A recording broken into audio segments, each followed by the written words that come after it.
Yes, sir, Bob. That was my second lap, and that was a heater for sure. What is up, guys? We're here in Long Beach, and we're gonna start off with some hammer of bad news. We failed the tech inspection. What do we gotta add here? A bar that connects this bar to that bar, and then weld the inners. What's the reason for it? Do you know? So the bar, it connects to both sides, so it's one bumper, is why he said. Got it. The only other small bummer is we had to take the tin off the windows. I missed that was in the rule book. Other than that, we just got to relocate a brake light and then we're looking good. Made weight out here. The car's actually spent the past week at Nick with the tips. And Nick, I don't get it. I don't know why he calls me that. Well, Nick made a beautiful tip on the 1JZS13 forever ago, and you kind of coined the term. So you coined the term. I didn't coin the term. Well, you coined the term with your beautiful fabrication. True, this time you had a challenge because we needed the exhaust to get behind the rear diff. Right. And it needed to be made out of titanium. Yeah. And we were looking to exploit the rule book. So what did you do? We made it past the axle. That's all we needed to do. Check this out. We have the sickest, lowest slash tip, baby. Yeah, I don't know. Hard to see from there. We'll put some photos on the screen, but essentially, kind of a way to get around the rules. As long as the tip of the exhaust sticks past it, you can get away with it, and that allowed us to not have to raise the car, still have it stick out. And like, I don't know, I think it's cool. It was like the best solution for the kind of issue that we had. There's not a lot of room to run a 4-inch exhaust necessarily, so. What do most people do? There. Do they just raise the car? I think so. A lot of them I've seen not necessarily go past the axle either, kind of dump at the axle, so we made it legal. That was the goal, and it's there. Another piece of bad news, I should say.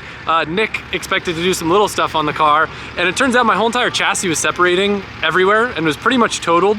So yeah, it was insanely bad. I wasn't necessarily prepared for it, but basically the whole rear subframe, not where it mounts to the chassis, but everywhere around it was starting to rip out. So we had to re-weld everything back into place and replace the rear subframe. And just a lot. There's a lot. This car just has so much grip, it kind of like tears apart everything in the rear end, and we've fought with some crack issues before, but now the new reinforcement plates are a little thicker, right? Yeah, we got bigger, like larger diameter plates, and we just re-stitch welded basically the whole chassis back together. Basically ripped all the factory pinch welds, and most of this car is like seam sealed together, not necessarily even welded together, so now most of the rear is actually welded together. We already know this from experience, but if you guys have an E36 you're building for competition, welding the rear, very important. Reinforce it, don't slack on that part because it will tear itself in two.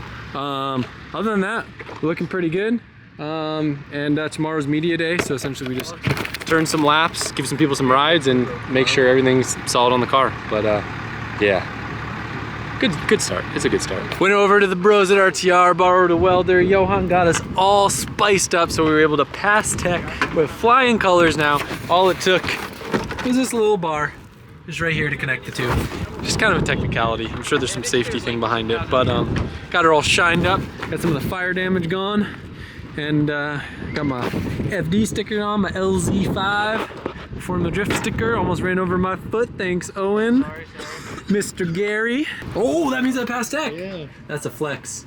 Number 3. Crazy. Yeah. It's my 3rd FD car. That's Really? what that means. I don't know. Is it actually? Technically, yeah. That's kind of cool. Yeah. All right. Look at that rig. Look at that rig. Right there. What's up, Angwin? He's my crew chief for the weekend. I'm doing it. We're gonna win. What's the strategy? So you're gonna go out there and you basically just go fast and like don't hit the walls and stuff. Pretty much, but we're gonna have to hit him a little bit. Yeah, just a little bit. We're just gonna touch them just a little bit. You just drive it in hard and you left foot brake and then you tap the wall. Yep. Simple as that, brother. All right, it's officially day 2 and we are heading out to media day. The Long Beach schedule is one of the most chill because you show up. Day 1 was literally just tech. Day 2 is media day. We got a day off on Wednesday. Thursday is just like a driver's meeting and a parade. Then the actual competition starts. So it's kind of like a mini vacation. You got plenty of time if you got to dial the car in if you have any issues. But a lot of people are bringing out brand new builds, things that haven't had a lot of time shaking down. I feel like we're sitting in a pretty good spot.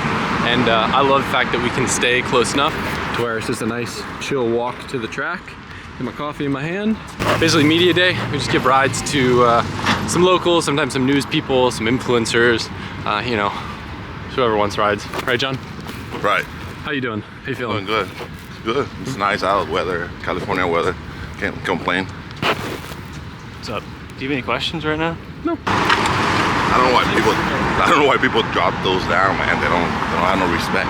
That was +3 karma right there. You're gonna have a good day today.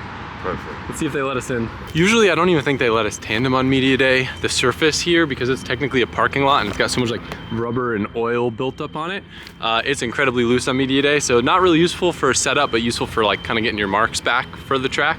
But yeah, a lot of people end up crashing if they try to push it too hard. This is actually like the aquarium road / parking lot that we drift on.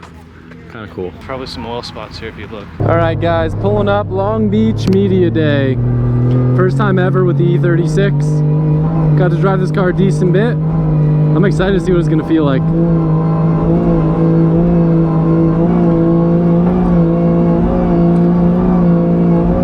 Track conditions change a lot, so in the beginning we just kind of start chill. We don't do anything crazy. Make sure our gearing, our marks are good. They did something awesome for us this year. I actually asked them if they would put up the zones, since that's something they normally don't do on media day, and they're down to do it, which is going to be great practice. Usually we don't get to see where the actual zones are until competition, but I think it's going to help everyone kind of get dialed in with their marks. This track's challenging because it's just like a sea of white walls, so it's very easy to kind of get lost and kind of not realize where you are on the track. I'm watching my old videos from here just to kind of get my bearings on my entry points and stuff. Obviously it's going to be different with a different car, but still helpful. I still remember how nervous I was the first time coming to Long Beach. This burnout box was so short, like not short, but like narrow compared to the other tracks. I was like, I don't know, I'm gonna fit. How am I gonna do my burnouts? Now burnouts are like my favorite thing. It's like the perfect time to kind of get in the zone, get calm, get focused, get a feel for the car, make sure everything feels good. I'm excited.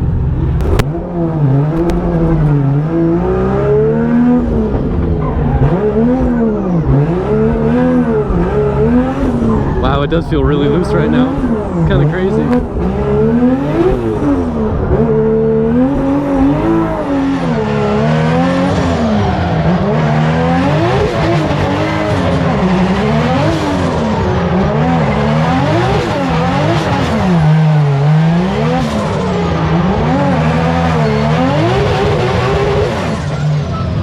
All right, here we go. Keep it easy. The boys said the track's very loose, so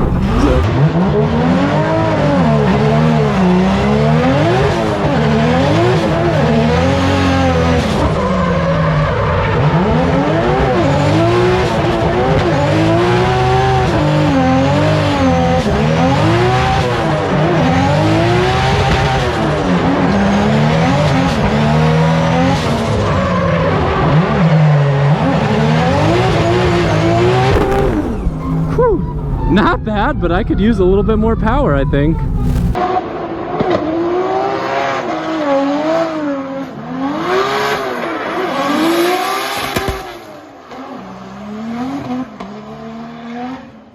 That's kind of crazy. I'm turned all the way up and it feels like she could use a little bit more juice. Boys, the car feels good, but man, do I miss having an extra couple hundred horsepower. I'm gonna need to drive this thing foot to the floor. Either that or we're pretty hooked up right now. Pardon the interruption in the middle of this video, but I want to let you guys know we just dropped a limited edition Safari GTR skate deck to add to the roster of all the other cool cars that we've done. In addition to that, we're doing a special bundle. It'll save you like 40 bucks. I'm gonna put a flyer for that up on the screen right now. Available right now, lzmfg.com. Check it out, and of course, you're gonna get entered for a chance to win our F80 M3 with every $5 you spend on lzmfg or drifthq.com. Appreciate you guys. Now back to the video. I wish I had a laptop to take some logs to make sure that I'm making as much power as I should be. I doubt there's a boost leak, but maybe I just haven't done a lot of fast drifting with this thing. A little bit of both. I mean, the car felt good and chassis felt good, but we're gonna either probably have to loosen it up or gear it down some. It just, yeah, it just doesn't feel like I got enough power. Good news is I've got plenty of car to lean on, so I feel pretty confident like hucking it in towards that second corner. All right, here we go, lap 2. A little bit faster, a little more commitment.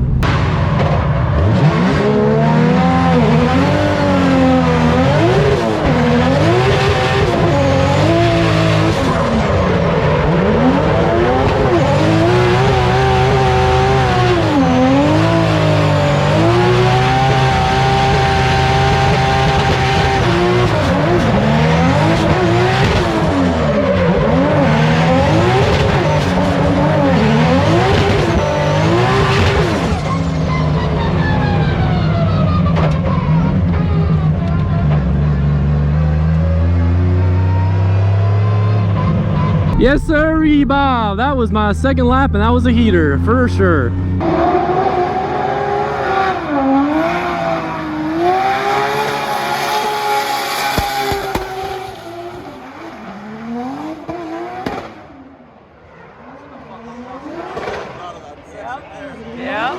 I kind of started to spin at the end, so I might want to take a look at a few things to prevent that.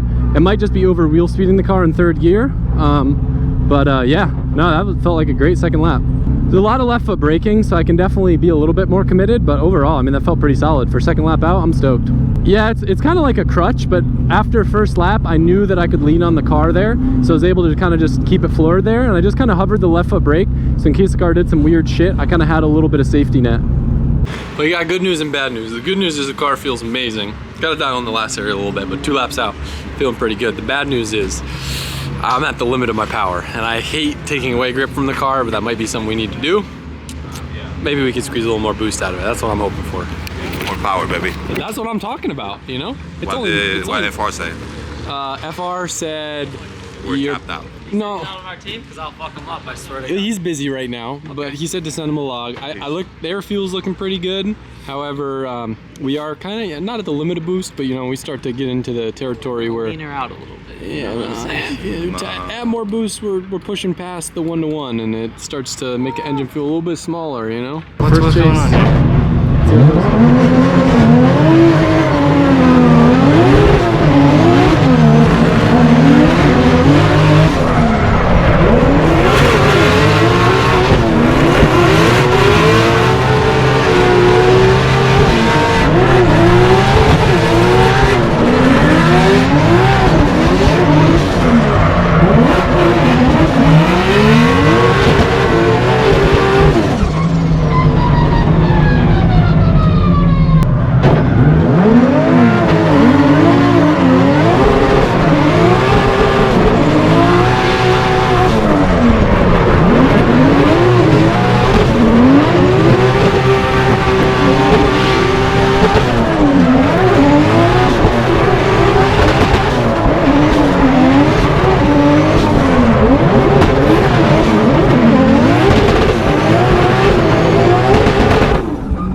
Not a bad chase, not a bad chase at all. Feels good to get that out of the way, even on media day. Definitely some stuff to improve on, but not too bad. Got to be faster on the run up, that's for sure. I guess the chicane will help that for sure.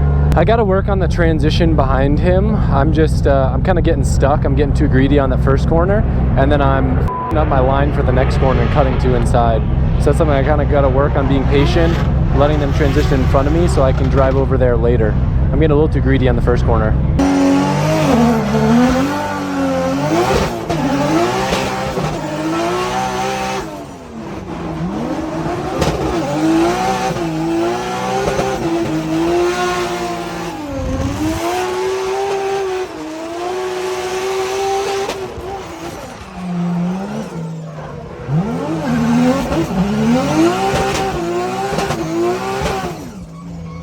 Sorry about that.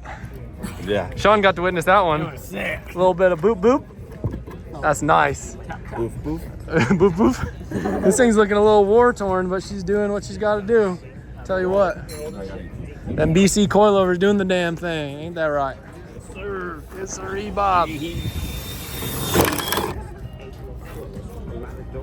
Hey. All right, we're going into the last practice session, media day, feeling good. Got a couple wall drags, a couple good chases. Maybe some minor changes we want to do the whole rig, involving some wheel speed, but we're still getting the feel. Such a cool event, so chill. I love it. This is Hiro's car from Japan. He's here competing in FD for the first time. Super cool, VR38, super, super cool. The whole Manoa family is awesome, and I'm super, super happy that they're here. It's gonna be really cool to see him wheel this thing. But old girl, she's doing the thing.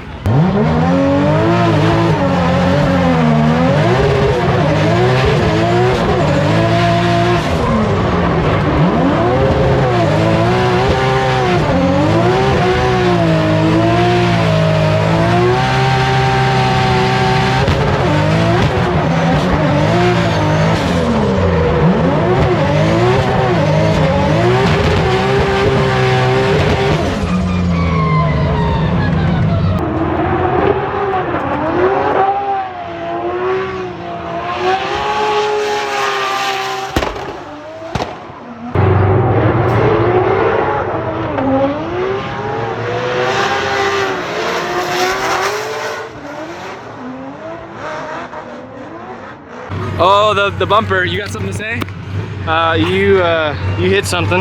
Yep. It's not just the bumper, Adam. I gave her a good old shaboinkin. Oh no. This is bad here, buddy. This is not ideal. I mean, what can we do yeah. about this? We got some tape? Yeah. Yeah, right? You can never talk about a gap on my S15 ever again. Bro, chill. All I'm saying. Can you chill? Look, I got Johan. He'll just pull it right back. Right? Here you go. Give it a pull, Johan. Who needs a frame machine when you got a Johan?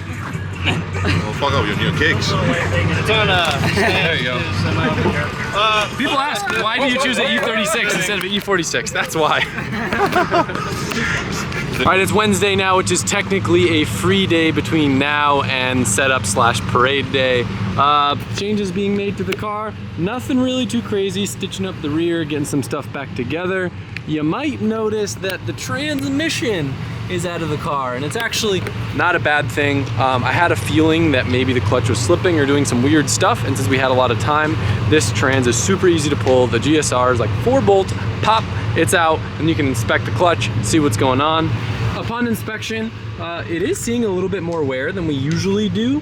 However, it still looks pretty good. We run these clutches and we've never had a failure, but it's better to kind of have an understanding of what's going on, and seeing excessive wear compared to usual is probably just an indication that I haven't driven this car before as gripped up in 4th gear under so much load. So I'm glad that we have our eyes on that. But other than that, I'll get some Griot Speed Shine on this rig, clean her up, make it look good. I've actually got a little bike rack I'm gonna put on it, so when we do the parade, I'm gonna have my blue bike on the roof, which I'm super stoked about.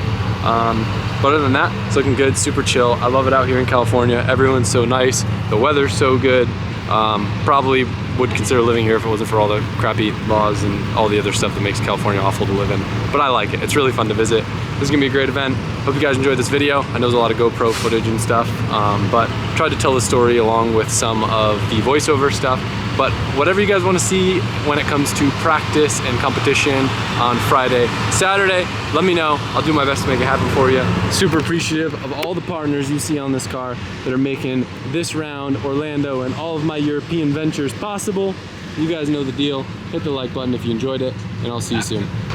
We've given away a lot of cars, but this time we're giving away an F80 M3 by popular demand. And it's not just any F80 M3, this is a 1 of 2 individual signal green F80 M3, factory manual, carbon fiber roof, carbon ceramic brakes, BBS FIRs, chock full of carbon, full exhaust, green stitching, and a car that only has 20,000 miles. How do you get entered? Head over to drifthq.com or lzmfg.com, and every $5 you spend gets you entered for a chance to win. We got Heatwave sunglasses, BC Racing coilovers, Griot's detailing gear, everything you need for your car, and it all starts now, so get entered before it's too late.